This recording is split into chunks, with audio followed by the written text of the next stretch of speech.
Hey there, friends. Welcome back to the Clarity to CEO podcast. I'm Philippa, and today we're talking about one of the most emotionally loaded topics in entrepreneurship, pricing.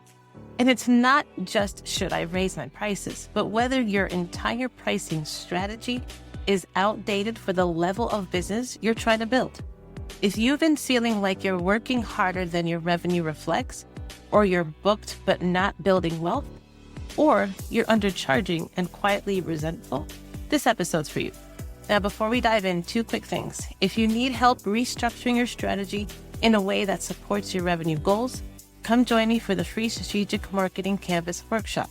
We build a 90-day direction rooted in clarity, not guesswork.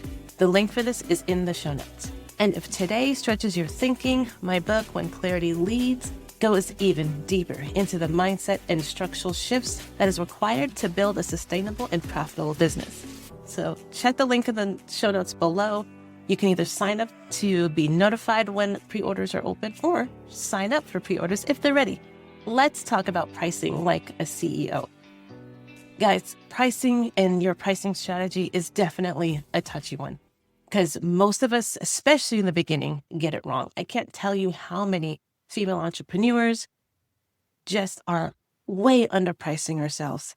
We undervalue our service and we fail to really account for all the different expenses in our business.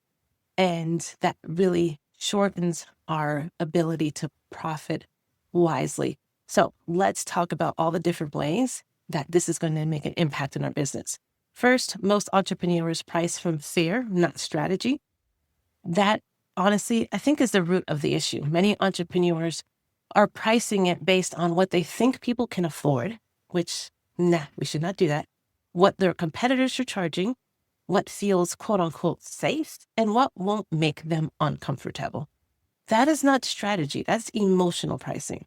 When you're thinking like a CEO, your pricing starts with cost structure, delivery time, capacity, revenue targets, positioning, transformative value. All those things wrapped up in one. If you haven't calculated what you actually need to earn to hit your business and personal goals, your price is just random and based off of, again, emotions. And random pricing leads to reactive decisions. We are aiming to be more proactive in our decisions as CEOs. Another thing we need to think about is that growth changes your pricing requirements. Here's something most people don't talk about. Your pricing that worked when you were building momentum will not work when you're scaling. At the early stage, pricing often relied on volume, on hustle, on low rates to gain experience, and heavy customization. But as you're going into that growth stage, your pricing must account for time leverage, team support, strategic positioning, profit margin, owner salaries, tax obligations, business reinvestments. Like there's different things you need to start thinking about once you start growing your business. It's no longer just money in, money out. You need to start thinking long-term and how your pricing makes an impact in so many different ways. If your business has grown, but your pricing hasn't evolved, you're quietly absorbing the cost of your growth. And that's unstable. In When Clarity Leads, I discuss how clarity in revenue goals must inform pricing, not the other way around. You don't pick a number and hope it works. You reverse engineer it from the business you're building. Another thing to think about is that cheap pricing attracts high maintenance clients.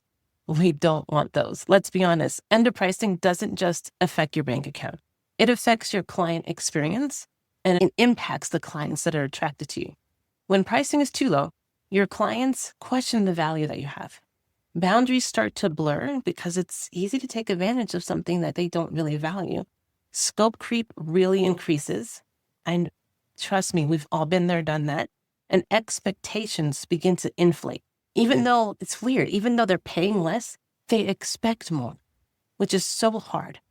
Now, when you have higher prices that are more aligned with the value that you're offering, this creates stronger commitment, clearer expectations, better results, and more respect. This isn't about exclusivity. It's about alignment. The right clients don't want cheap. They want clarity and results. So this is key. So many people are so scared to price higher because they feel like they're going to outprice themselves, and they end up working with some of the most difficult clients. All right, the next thing you need to think about is that your pricing must support the lifestyle that you're building. This is where we're zooming out, and it's all about this. You really need to zoom out as far as you can, picture the lifestyle that you want, and aim for that. If your goal is flexibility, margin, leadership, strategic growth, then your pricing cannot rely on back-to-back calls or constant availability and infinite revisions and burnout. Like you can't live like that. So you need to picture the lifestyle you want to live and say, okay, if that's where I want to be, how much money do I need to make? How many clients can I realistically serve well under that capacity? And what much each client pay me to hit my revenue goals in order to have that lifestyle? If that number makes you uncomfortable, that's not a signal to shrink it. It's a signal to upgrade your positioning and messaging. Revenue is math. Confidence is messaging. All right, so the last thing we want to think about is pricing is a reflection of positioning. Positioning is so important. This is a big one. You can't raise prices without raising clarity. If your messaging is generic, if your niche is unclear, or your transformation that you're providing is vague, raising prices will feel impossible. But when your audience is clearly defined, your method is clear, your offer is simplified, and your results are documented, pricing becomes a leadership decision, not a gamble. Pricing is the byproduct of clarity, and clarity builds authority. So instead of asking yourself, can I raise my prices? You want to start asking yourself, what would need to be true in my messaging, in my positioning, and my structure for this price to feel obvious? This is the CEO level question. And once clarity leads, pricing follows. Now, before you go, make sure that you grab your free pass to the next Strategic Marketing Canvas workshop. If your pricing feels misaligned, that session will help you zoom out and recalibrate your entire strategy. And if you're ready to think differently about revenue, growth, and positioning, make sure that you get on that list for my new book, When Clarity Leads. It's designed for women entrepreneurs who are done playing small and ready to build strategically. Now, next week, we're wrapping up this month with a personal reflection, how I rebuilt my own offer suite and what that taught me about revenue and clarity. All right, until next time, keep leading with clarity, keep shining, and I will see you next week.